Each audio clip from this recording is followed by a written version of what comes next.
আচ্ছা, আমাদের সঙ্গে একজন অর্থনীতি বিশেষজ্ঞ রয়েছেন অনির্বাণ দত্ত, আমাকে তার কাছে যেতেই হবে। অনির্বাণ বাবু, আপনার কি সত্যিই মনে হয় যে একটি মন্দির নির্মাণকে কেন্দ্র করে অর্থনৈতিকভাবে কোনো উন্নতি হতে পারে একটা নির্দিষ্ট রাজ্যের বা একটা নির্দিষ্ট অঞ্চলের? না, দেখুন, এই যেটা আর 7 দিন পরে যেটার কথা বলছেন উদ্বোধন হবে, সেটা নিয়ে কিন্তু একটা দেশ জুড়ে উন্মাদনা দেখা দিয়েছে এবং এটাকে আমরা মার্কেটিংয়ের ভাষায় বলি ব্র্যান্ডিং বা প্যাকেজিং, যেটাই হোক, সেটা কিন্তু পুরোদমে চলছে এবং তার যে প্রভাব, সেই প্রভাবটা তো অর্থনীতিতে পড়বেই।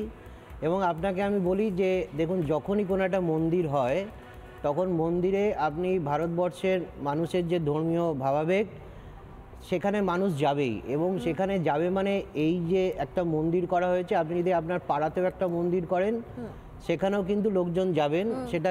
সেখানে যাওয়ার জন্য ফুল কিনতে হবে, ফুলের দোকান থেকে ফুল কিনবেন, ফুল বিক্রি হবে।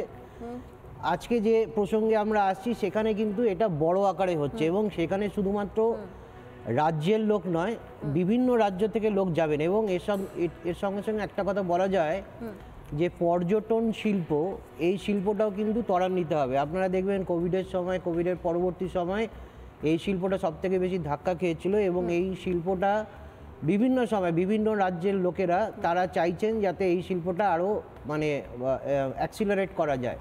এবং এইখানে এই অযোধ্যাতে কিন্তু বিভিন্ন রাজ্য থেকে লোক যাবে, পর্যটন শিল্প বাড়বে এবং ওখানে একটা অর্থনীতি যে তৈরি হবে, ভরকেন্দ্র হবে, সেটাকে বলাই যায়।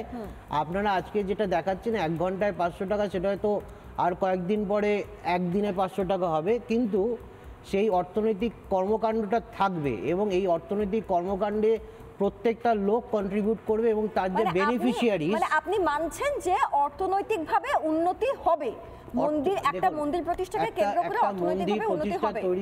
মন্দির প্রতিষ্ঠা করতে অনেক টাকা খরচা হয়েছে, তো সেই খরচাটার বেনিফিশিয়ারি কারা? যারা মন্দিরটা তৈরি করেছেন, তার বাড়িতে কিছু এক্সট্রা টাকা গেছে। যারা আজকের দিনে অযোধ্যায় যাবেন বা আগামী দিনে যাবেন, তারা গিয়ে ওখানে বিভিন্ন হোটেলে থাকবেন, হোটেলে খরচা করবেন, দোকানে জিনিস কিনবেন। এবং আপনি যখন দেখবেন আমাদের ক্ষেত্রে, বাঙালিদের ক্ষেত্রে পুরী হচ্ছে একটা ধর্মস্থান, যেখানে আমরা বাঙালিরা পুরী যদি বছরে একবার না যাই তাহলে আমাদের মধ্যে কীরকম একটা ব্যাপার হয়। তো সেইখানে পুরীতে গেলে কিন্তু পুরীর থেকে কেয়া যখন পুরী যায় নিশ্চয়ই ওখান থেকে আত্মীয় স্বজনের জন্য কিছু জামা কাপড় কেনে। ওখানে যে পর্যটন শিল্প আছে সেই জায়গাতে বিভিন্ন লোক বিভিন্ন জায়গাতে ওখান থেকে ঘুরতে যান। ওখানকার যত দোকান আছে সেই দোকান থেকে যা জিনিসপত্র কেনার, শাড়ি হোক, জামা কাপড় হোক, বাড়ির লোকের জন্য জিনিসপত্র হোক, সব কিছু তো কেনাকাটা হয়। তো এটা আমরা তো দেখেছি এবং আগামী দিনেও এটা হবে। এবং এই ব্র্যান্ডিং প্যাকেজিং যেটা হচ্ছে, সেখানে আমি বলবো যে কেয়া যেটা বলল, উদাহরণ দিল, আমি সেটার সঙ্গে একমত। পশ্চিমবঙ্গের দুর্গাপুজো, সেটা যেরকম পশ্চিমবঙ্গের অর্থনীতিকে ত্বরান্বিত করেছে, সেটা কিন্তু আগামী দিনেও অযোধ্যাতে রেপ্লিকেট হবে।